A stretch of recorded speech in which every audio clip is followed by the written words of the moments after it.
Hello l'équipe, j'espère que vous allez tous bien. Aujourd'hui, on se retrouve pour une nouvelle vidéo où on va parler en fait des POI, c'est-à-dire les OB, les IC. Voilà, un POI c'est Point of Interest. Voilà, donc on va parler de ça rapidement. On va chercher à savoir comment choisir le bon POI pour ces différentes zones. D'accord? Donc on commence rapidement.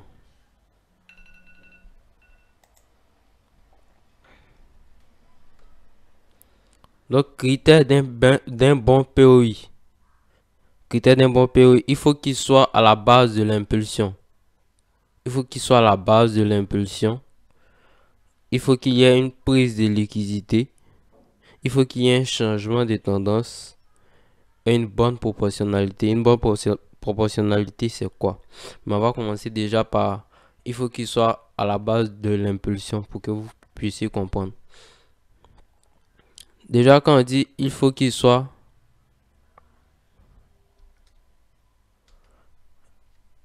Déjà, quand on dit il faut qu'il soit à la base de l'impulsion, ça veut dire en fait que lorsque on a un mouvement, par exemple, haussier, il faut que l'origine du mouvement haussier là commence avec ce POI là. C'est-à-dire, lorsqu'on a un gros mouvement avec plusieurs impulsions, il faut que la première impulsion la première impulsion découle en fait d'un bon POI. D'accord? Maintenant, il faut une prise de liquidité. Une prise de liquidité, c'est quoi? C'est lorsqu'il y a de la liquidité, le prix fait une manipulation, j'ai expliqué. Lorsque le prix fait une manipulation et il prend la liquidité.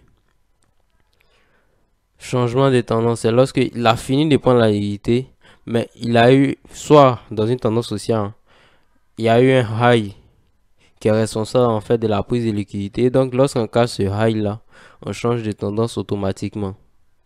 Une bonne proportionnalité en fait, il faut que genre l'impulsion soit comment on appelle ça, la manipulation plus la prise de liquidité plus le changement de tendance doivent avoir pris de l'importance avec, c'est-à-dire faire plusieurs bougies en fait, de façon simple, faire plusieurs bougies.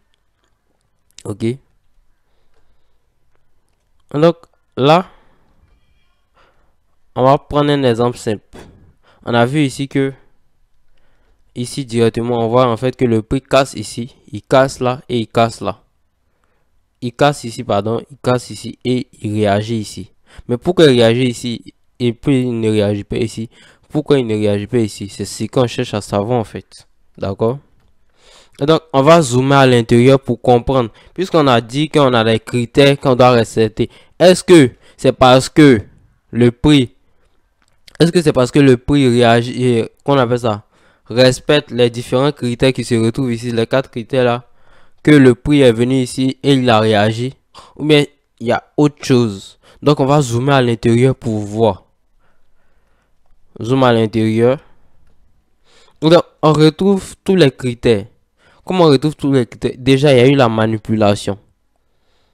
Voici la manipulation, c'est-à-dire création de liquidité, prise de liquidité.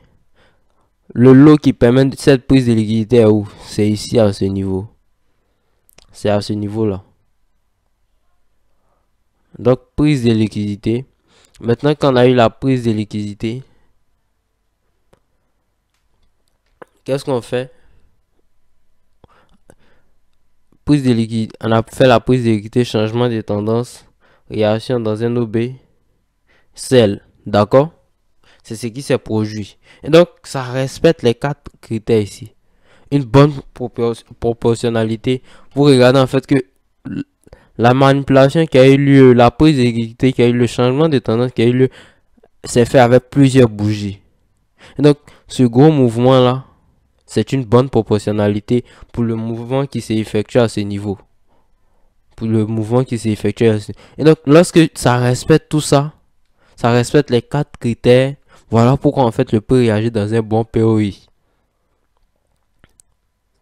Voilà pourquoi le prix réagit dans un bon POI. Maintenant, on va chercher à savoir pourquoi le prix n'a pas réagi ici et n'a pas réagi ici. On a dit que c'est parce que c'est peut-être parce que le prix ne réagit pas ne respecte pas les différents critères. Ces POI ne ne respecte pas les différents critères. Ok. Donc on a zoomé à l'intérieur et on a trouvé ça. Maintenant qu'on a trouvé ça, ça confirme en fait pourquoi le prix a réagi ici et a fait un mouvement baissier. D'accord. Maintenant on va avancer, on va voir qu'est-ce qui se passe. Ce n'est que des simples OB. Voilà. Pourquoi le prix traverse ces zones-là? C'est parce que ce sont des simples OB. Voilà pourquoi ils se font traverser. Maintenant, comment ce sont... ce n'est que de simples OB. C'est parce qu'en fait, on a un mouvement impulsif baissier, on a une correction, on a un buy avant le sell. Lorsqu'on zoome à l'intérieur, c'est ce qu'on trouve. On a un buy avant le sell. Maintenant, quand on a un buy avant le sell, qu'est-ce que le prix fait? Le prix vient tout simplement réagir là et baisser. D'accord? Le prix vient réagir là simplement et baisser. Mais là, pourquoi il n'a pas réagi? C'est parce que ce ne sont pas des zones importantes. Parce que le mouvement qui a été effectué là, c'est petit en fait. L'OB ne peut pas contenir ça. Et donc, il faut que le prix revienne où? Dans un POI. Il faut que le prix revienne dans un POI. Donc, ils ne viennent pas, qu'on appelle ça, un gros mouvement ne vient pas d'un OB, il vient d'un POI. Et donc, les OB, c'est juste des buys avant le sell ou un sell avant le buy. Ça dépend de la tendance. Voilà pourquoi ils se font traverser. Ok? Ils se font traverser ici, simple OB, le prix réagit dans un POI, sell. Ok? Là, il respecte tous les critères. Mais quand vous regardez ça, une mèche comme ça, bon, une bougie comme ça, une impulsion, une bougie comme ça, une impulsion, une bougie comme ça, une impulsion. Est-ce que c'est pareil avec ce mouvement-là? Non. Le mouvement a pris du temps. Le mouvement a pris du temps avant de se construire. Avant de se construire. Lorsqu'on zoome, je vais revenir ici. Lorsqu'on zoome à l'intérieur, c'est ça qu'on trouve. Une impulsion ici, une impulsion ici. Celle. Donc, c'est pas vraiment convaincant. Alors que lorsqu'on vient ici, on zoome à l'intérieur, on retrouve ça. Tout ce grand mouvement-là. Donc, tout ce grand mouvement-là produit, qu'on appelle ça, produit le résultat en fait. Je vais vous expliquer quelque chose d'autre. Lorsque le prix a créé cette liquidité, a manipulé, a créé, bon, disons, a créé le POI. Parce que vous savez en fait que un POI respecte ces 4 critères. Il faut qu'il soit à la base de l'impulsion. Je vais vous montrer pourquoi on dit à la base de l'impulsion. Prise de liquidité, changement de tendance, une bonne proportionnalité. Il a la base du mouvement qui s'est produit ici. Voilà, c'est ça qu'on appelle base de l'impulsion. Il a la base de l'impulsion. Maintenant, je voulais vous dire quelque chose d'autre. Pourquoi en fait le prix traverse ces différentes zones là? Pourquoi le prix traverse ces différentes zones en fait? C'est parce que le Composite Man a injecté énormément d'ordre ici. Par exemple, ici on peut dire qu'il a injecté 1 billion de dollars. 1 billion de dollars, c'est-à-dire 1000 milliards. Il a injecté par exemple ici 1 billion de dollars. Là, pour pousser le prix encore, il y a eu un sell avant le buy. D'accord? Il y a eu un sell. Je reviens ici pour que vous compreniez. Il y a eu un sell. Il y a eu un buy avant le sell. D'accord? Il y a eu un buy avant le sell. Mais le sell là, il a injecté ici 0,5 billion. Là, il a injecté 0,5 billion. Et ici encore, il vient injecter 0,5 billion. Et donc, il doit refermer ses ordres. Il doit refermer ses ordres. Puisque le prix est en train de partir dans son sens. Donc, pour refermer ces autres, il y a 1000 billions, il y a, qu'on appelle 1 billion ici. Il y a 1 billion ici, 0,5, 0,5. Et donc, lorsqu'il vient ici, il prend ses 0,5, il referme. Il vient ici, il ferme. Et donc, il est obligé de partir ici parce qu'il a injecté énormément d'ordre. 1 billion. Et donc, ça couvre tout ça. Voilà pourquoi, en fait, cette zone-là ces zones-là se font traverser. D'accord? Sinon, ce n'est que des simples OB. C'est-à-dire, elles servent à pousser le prix dans le sens que le Composite Man veut. L'OB sert à pousser le prix. Ok? Et l'OB, si vous avez regardé la vidéo sur les ordres blocs S, l'OBC en fait a, comme on appelle ça, refermer les ordres. Et donc, voici pourquoi le prix réagit ici. Maintenant, j'ai un exercice pour vous. Déjà, comme on appelle ça, lorsqu'on va passer sur l'exercice, mettez pause et cherchez à comprendre. Cherchez à voir où ça se trouve. Ça va vous permettre de comprendre mieux. Donc, où se trouve le bon POI? Ici, l'accent a sauté, mais c'est pas bien grave. Donc, où se trouve dans cette zone-là? Où se trouve l'OB en fait? On a un OB, le bon POI, pardonnez. On a un OB, on a un OB ici, on a un OB ici, on a un OB ici. Est-ce que c'est ici? Est-ce que c'est là? Ou est-ce que c'est là? On remarque qu'on a un BOS et donc le prix doit corriger pour baisser. Est-ce que ça sera là? Est-ce que ça sera ici? Est-ce que ça sera ici? Et donc je vous laisse un temps pour trouver.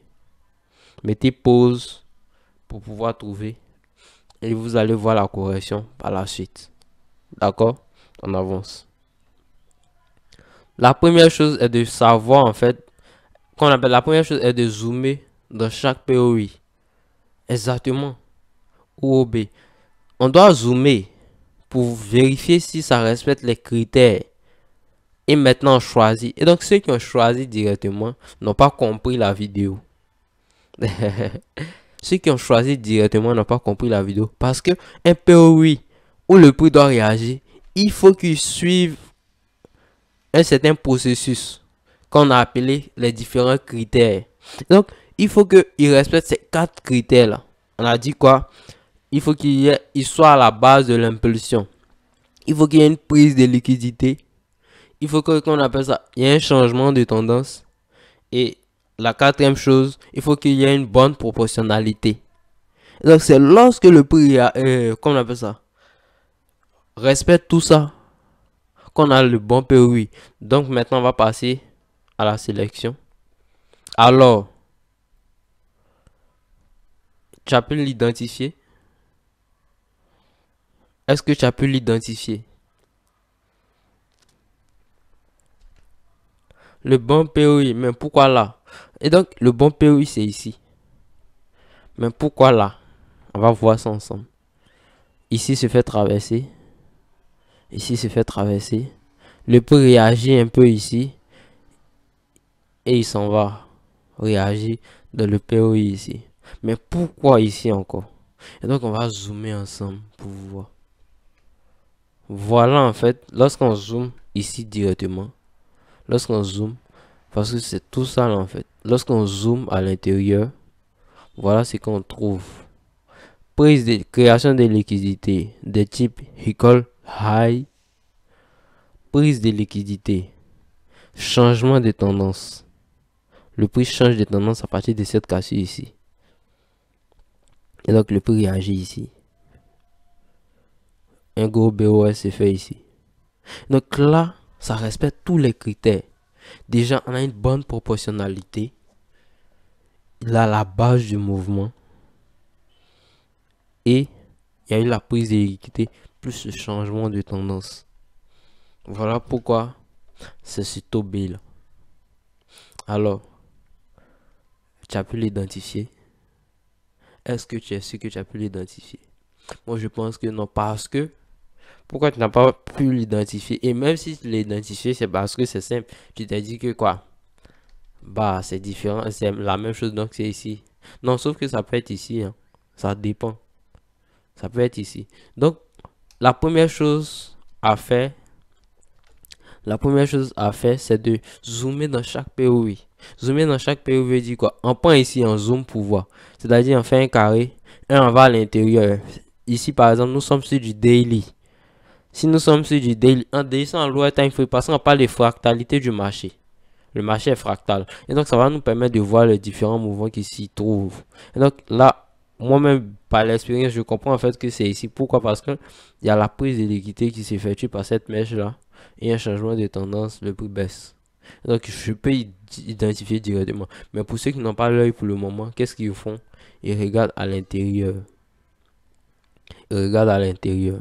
Et lorsqu'ils ont regardé à l'intérieur, ils regardent si ça respecte les différents critères.